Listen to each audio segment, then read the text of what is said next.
Hi guys, welcome back to my channel. My name is Kathleen and I'm a dyslexic here to help other dyslexics.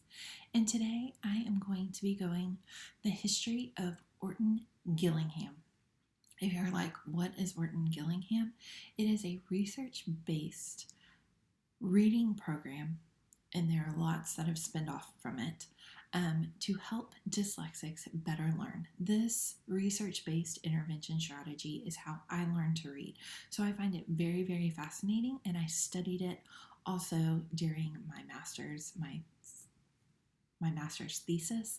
And so I just wanted to share a little bit of the history with you. So if this interests you, then let's get into this video.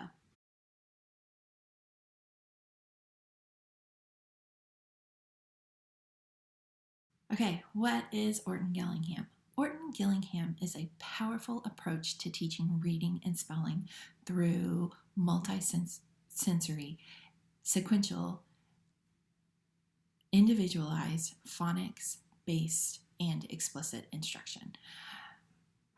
This method is one of the only ones that actually helps dyslexics learn how to read. And so it takes the guesswork out of learning the very complicated English language.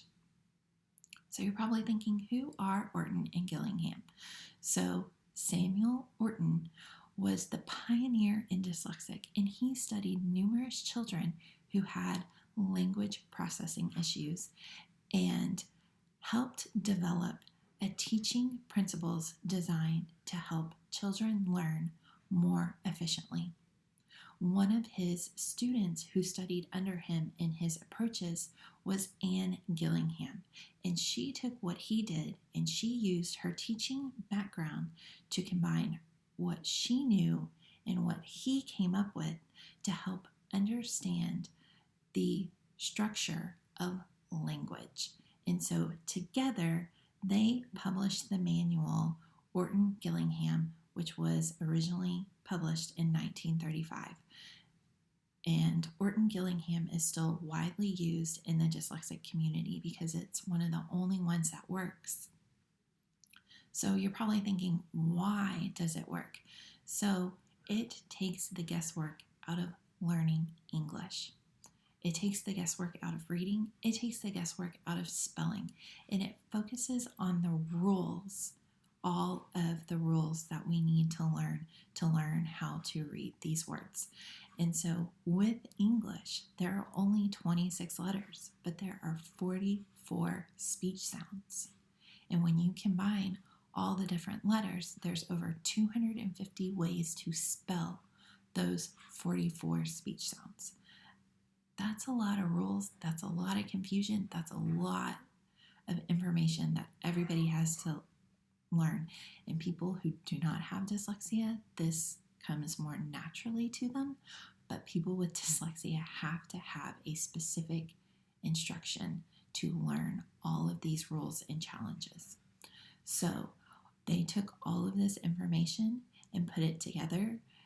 That made it where all these rules were generalized and easy to teach, and students learned the information. So that is why it works. And to this day, Orton-Gillingham still remains research-based foundation for a lot of dyslexic reading programs that are out there. Barton, Wilson, all these others. And I have had the privilege of learning Wilson, and Wilson breaks everything down and makes it very easy and teaches those rules, and we get to practice those rules and make sure that you master the reading and spelling rules before you move on to the next one. And I know that when I took alphabetic phonics, it was the very same way, and got to learn it, got to get up and move, use multisensory, had fun with all that information. It was the only way I learned how to read. And I know that there are multiple dyslexics out there. And unfortunately, to get your child in private tutoring like this, yes, it is expensive, but it is well worth it. And I know families have to make sacrifices for that. I know my family made huge sacrifices so I could learn the way I did. I know that my sister also went through the program at a much younger age and saw things earlier. And there's a huge difference between her reading and my reading to this day. And so the earlier you can get your child in one of these programs or do it yourself with Barton, the better. And I've seen it through my family. I've seen it in working in schools that the earlier you can intervene, the better. And I know that I've said that before. I hope this explained Orton-Gillingham and why it is so important, the history of it, and why this structure works. Next week, I will be taking even more information about Orton-Gillingham and giving you more of like the structure and the foundation. I hope you found this useful. In the next few weeks, I have more information coming out about dyslexia, evaluation processes in schools, and special education. So if you are interested in any of that information, go ahead and subscribe to my channel, and I will see you in the next one. Bye, guys.